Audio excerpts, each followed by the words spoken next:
Hey everybody, Brian here. We are dead in the middle of May 15th, and just like that, it's 80 degrees. Got to turn and burn though, get these plots sprayed before I go to Canada, and have everything prepped so we can get some vitalized planted when I get back. So got a couple other things to do today, so stay tuned and I'll keep you posted with what we're getting caught up on.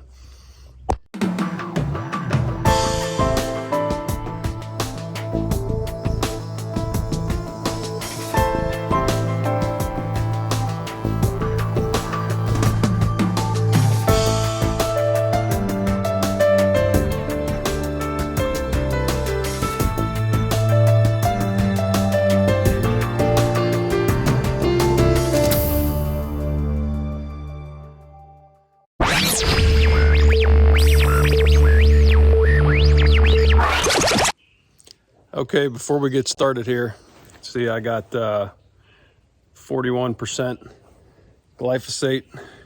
I'm gonna go about 2 ounces per gallon. I've got a 25-gallon sprayer, so that's 50 ounces of glyphosate. As you can see, I got a N95 mask, goggles, rubber gloves, and the long sleeve shirt. It's gonna be fun putting that on 80 degrees, but got to be safe. In fact, I won't be using those gloves. My buddy Al gave me a set that's made to withstand chemicals like this and keep you super safe. They're in the truck. I forgot to grab them, but just want to keep your PPE, personal protective equipment, up to date and make sure you got what you need when you're messing with these chemicals. So just wanted to start off with that, safety first, and we're going to go get the sprayer filled up now.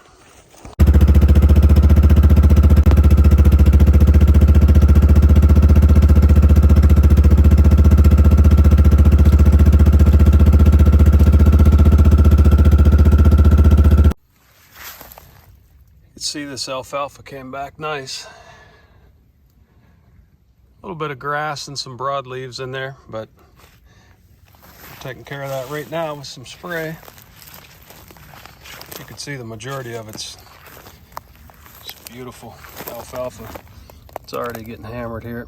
You can see it browsed all over the stems, but yeah, I've got this all sprayed, and once all the competition's gone, we'll hit it with a little bit of fertilizer just to make it nice.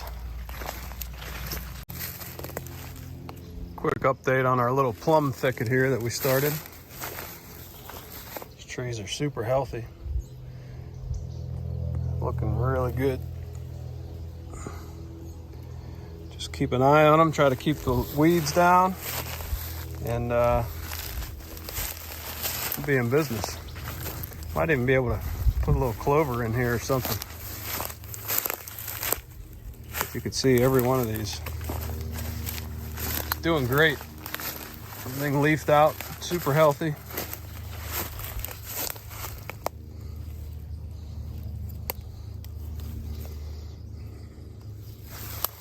Pretty happy with the way those are looking.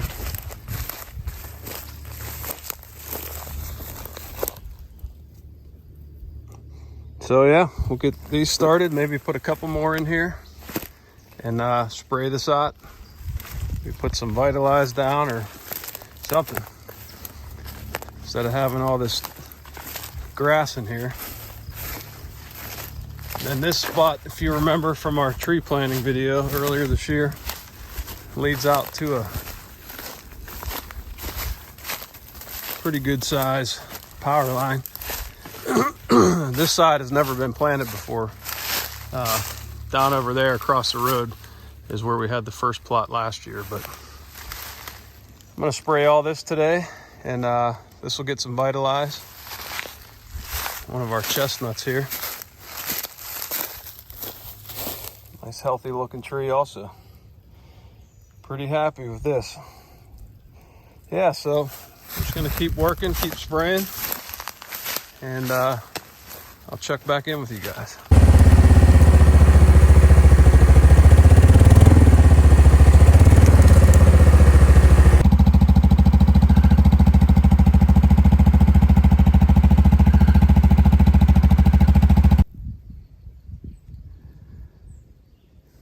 So you can see the gas company apparatus there, and they've got a turnaround here that comes down and wraps around. Just got done spraying all this. This is all dirt in between that gravel turnaround, so I'm gonna turn that into a food plot. And you can see our clover from last year, no till, pretty thick and beautiful.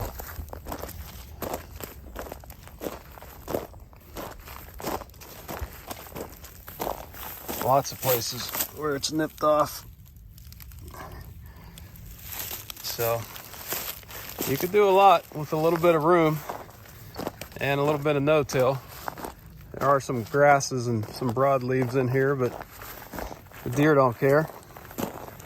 And you don't have to do much tilling and ripping up the ground every year. So pretty happy with how that turned out, but we're gonna expand that all over through here too. So little bits of food here and there without messing up much of the bedding and the cover. Just taking advantage of the natural openings. And we'll go from there.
So this gas line had some pretty poor soil last year, and we no-tilled this.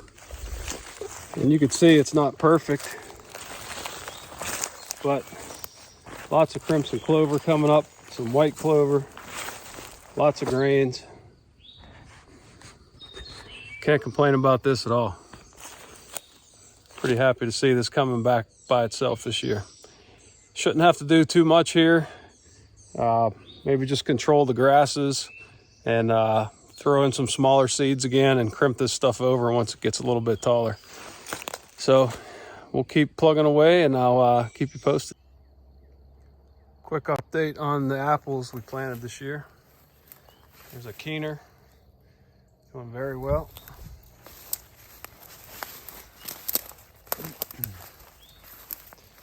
Enterprise, beautiful. And we got a Dolgo crab over here that's doing extremely well with all the beautiful growth on that thing. So I'm just gonna spray around here, be real careful. Did see some clover popping up in here. Just gonna knock back some of this grass and some of these non-desirable broadleaves. This goes out onto our power line. This was all no-till last year.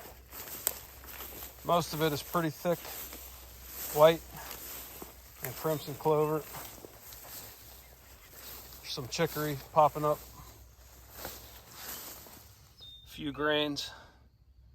Probably some oats, I think.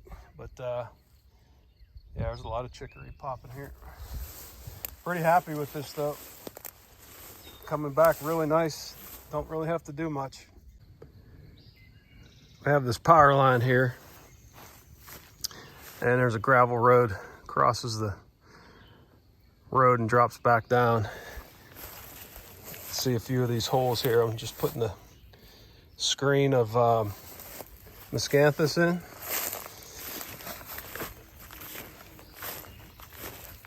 See some of the tips coming up. Here's a couple I haven't gotten buried yet. Pretty simple. You only put them 2 to 4 inches deep. Spread them out about 18, 24 inches per row. And then we'll do 1, 2, 3 rows. I sprayed all this today, so this will all be dead. And we'll just keep an eye on these and keep it trimmed and mowed around here. And it'll be nice to block this. This was all sprayed, and this will all be a food plot, so nobody will be able to see it. There's not too much traffic on this road at all, but good idea not to have anything. It'll take a couple of years for that Miscanthus to get, 8 to 10 feet. It'll be like 2 or 3 feet the first year, 5 or 6 the second year, but I sprayed all this out in front of this too. This will all be Egyptian wheat for the next year or two, just to back this up till it's done. So, but that's what we're doing. We got these from Maple River Farms. I've been ordering from them for probably the last 5-7 years.